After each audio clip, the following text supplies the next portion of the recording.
You grow up in Yekaterinburg, fourth floor of a concrete apartment block that looks like every other one on the street. The elevator hasn't worked since before you were born. Your father is an electrical engineer.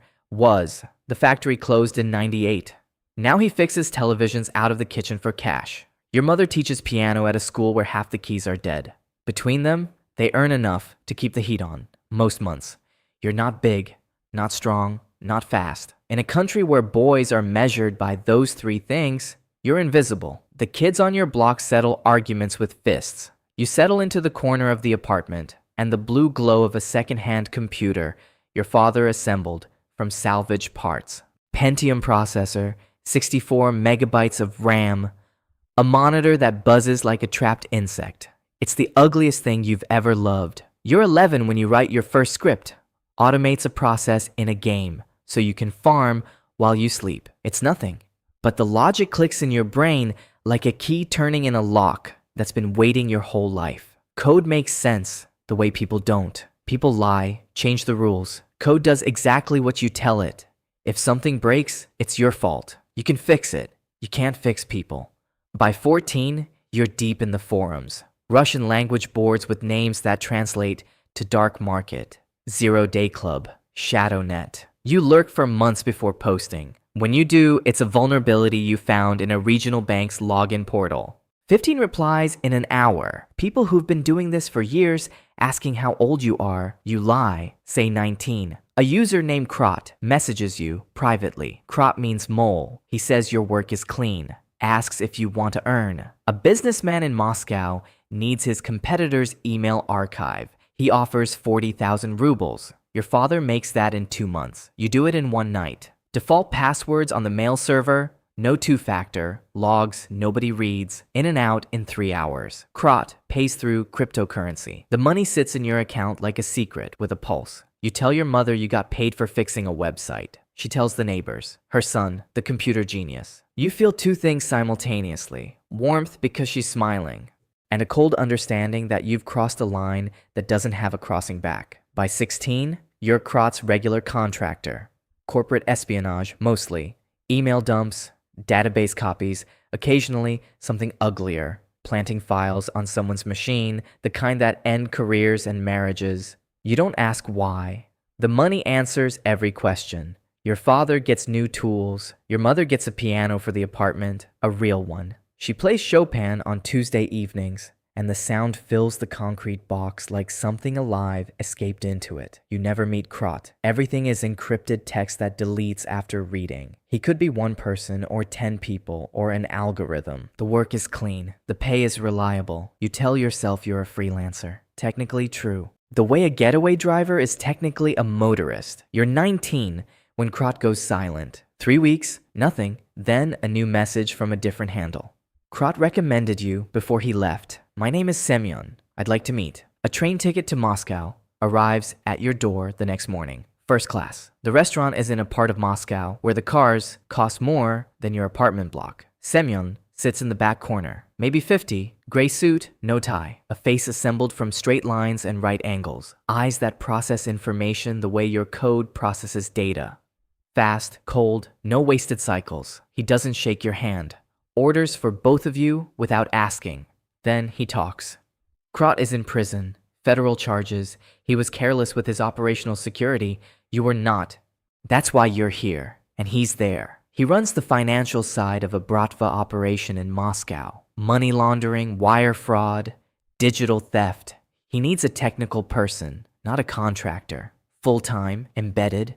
Contractors disappear when things get difficult. I need someone who stays. An apartment in Moscow. A laptop budget with no ceiling.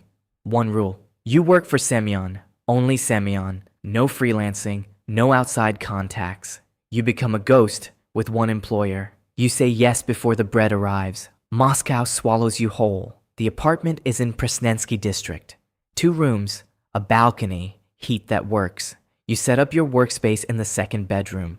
3 monitors, custom-built tower. A signal jammer you built from parts off an electronics market. The paranoia starts here. It never leaves. Your first job is elegant. A rival operation launders money through a chain of car washes. Semyon wants their books. not to report them, to replicate their method and undercut their rates. Crime has a competitive market just like everything else. You map their network for 2 weeks. The car wash chain uses a legitimate accounting firm with cloud storage. You find the crack on day 9. A junior accountant reuses his password across personal and professional accounts. His personal email was compromised in a breach 2 years ago. The password still works. You copy everything: transaction records, routing numbers, shell company registrations, even the accountant's personal notes where he admits he knows the money is dirty but needs the fee because his wife is pregnant. You read that note 3 times. Then you hand the drive to Semyon's courier and sit in the dark for an hour.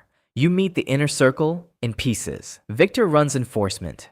Big, quiet, polite in a way that makes the politeness feel like a threat. Arkady handles logistics, talks constantly, says nothing. And there's Lena. She manages Semyon's legitimate front, a consulting firm that actually consults. Master's degree from London. Chose to come back and work for a man who could have her killed with a phone call. You don't understand that choice. You also don't understand why she's the first person in this world who makes you feel like a human being instead of a function. She finds you on the balcony during a dinner at Semyon's penthouse. Everyone else is inside. She smokes and asks what you do for him. You say IT consulting. She laughs. Not at you, at the word. Everyone here is consulting.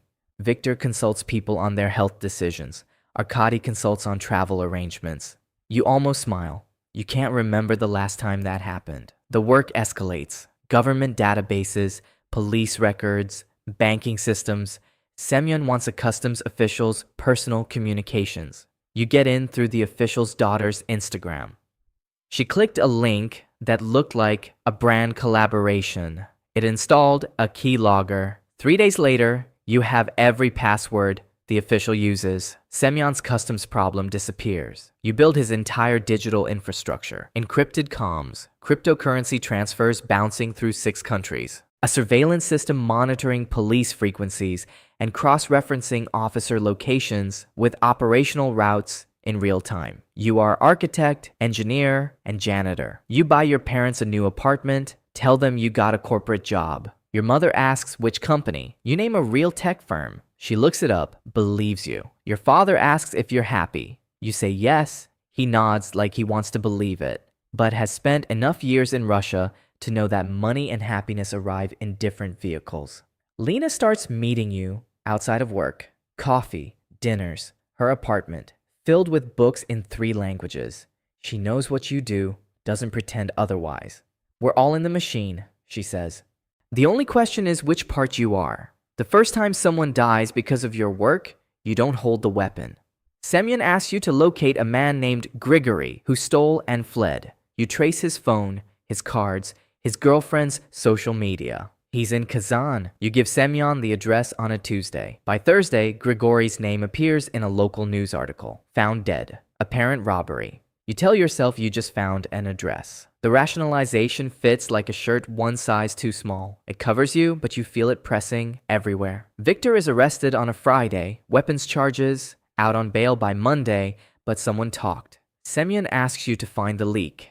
You audit 2 weeks of everyone's digital footprint. Every call, every text, every search, you find it. Arkady. He's been talking to an FSB handler for 7 months on a secondary phone he thought was hidden. You give Semyon the report. Printed, no digital copies. He reads it, nods once. Thank you. The most terrifying thank you you've ever received. Arkady misses the next meeting. And the one after. His name stops being mentioned. Lena doesn't ask what happened. That night she holds your hand, and neither of you speaks for an hour. The FSB comes anyway. Not for Semyon, for you. They don't arrest you. They sit you down in a cafe. 2 men in unremarkable suits who know your name, your handle, your parents' address, your history with Krat. You can work for us, or you can work for Semyon until we end his operation, and you go down with him. 8 to 12 years. They want you to be the new Arkady. Map Semyon's network from inside. In exchange, immunity. They give you a burner phone, 1 week. You sit in your apartment for 3 days, staring at it like a grenade with the pin half pulled. If you cooperate, Semyon goes to prison. Victor. Lena. If you don't, you go. Your parents find out what their son actually does. Your mother's piano sits in a living room she can't enjoy because her son is in a cell. You think about Arkady. You found him. You handed his name to Semyon, and Arkady vanished. If Semyon discovers you're cooperating, you don't vanish into a prison. You vanish into the ground. On the 5th day, Lena comes over. She sees the change. You're not sleeping. Your code has errors you'd catch in your sleep. She asks you to talk to her. You almost do, but telling her makes her complicit. Silence is the only gift you can give her. I'm just tired, you say. She doesn't believe you. She doesn't push. That's the language of people in Semyon's world. You hear what's said. You understand what's not. You call the FSB on day 6. Small things first. Meeting schedules, account numbers. For 6 months, you live in 2 networks. Semyon's, which you built, and the FSB's, which is mapping everything you built so they can dismantle it. You're an architect drawing blueprints of your own building so someone else can plant the demolition charges. Semyon senses something. Deals fall through. A shipment gets intercepted. He tightens security, asks you to sweep for surveillance. You sweep your own surveillance. You find it because you planted it. You report his systems are clean. He trusts you.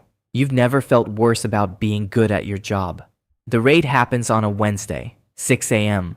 4 locations simultaneously. You sit on your couch and wait. They cuff you for appearances. Semyon is taken at his penthouse, Victor at a gym, Lena at her apartment. You see her in the hallway of the federal building, being walked the opposite direction. She looks at you. No anger, no betrayal, just recognition. Like she's solving an equation she always knew had this answer. That's the last time you see her. Semyon gets 14 years, Victor 11. Lena gets 3, suspended. You get immunity, a new identity, and a train ticket to a city you've never visited. Your parents are told you're in witness protection. They can write through a government intermediary. Your mother's first letter asks if you're eating enough. Your father's asks if you're safe. You answer yes to both. Both are lies. Novosibirsk, new name, new documents, a job at a small IT company fixing networks for local businesses. You reset routers and explain to a dentist's office why their printer won't connect to Wi-Fi. After years of being the most dangerous person in rooms full of criminals, this is your life now. You rent a 1-bedroom apartment, eat alone, code at night, not for money, not for anyone, just to feel the logic, the clean architecture of a function that does what it's supposed to. You miss the work the way an addict misses the substance, not the destruction. The way it made the world make sense. A kid at the company asks you to look at his code. He's 17, teaching himself. His code is messy, inefficient, beautiful, the way all first attempts are. You sit with him for an hour. He looks at you like you just handed him a key. You recognize that look. You wore it once, sitting in front of a buzzing monitor in Yekaterinburg, watching a script run for the first time. You could warn him, tell him where that road leads, that the thing that makes his brain light up is the same thing that will hollow out his life, that the skill is a gift and the gift is a trap, and you won't know you're trapped until the only people who value what you do are people who can't be named. He wouldn't listen. You didn't either. You go home, 3 monitors, old habit. The apartment is quiet. Novosibirsk is quiet. The cursor blinks on an empty terminal. It doesn't judge. It doesn't betray. It waits for instructions. The most honest relationship you've ever had is with a machine that does exactly what you tell it and nothing more. That's either the saddest thing about you or the most accurate. That's a wrap. The story you just heard is fiction, but the Russian cyber underground is real. The Bratva hackers are real. The FSB recruitment is real. And somewhere in Russia right now, a kid in a concrete apartment is writing his first script, watching it run, and feeling something click for the first time. He doesn't know where that click leads yet. By the time he does, clicking will be the only thing he knows how to do. If this one stayed with you, drop a comment. Subscribe for more. See you in the next one.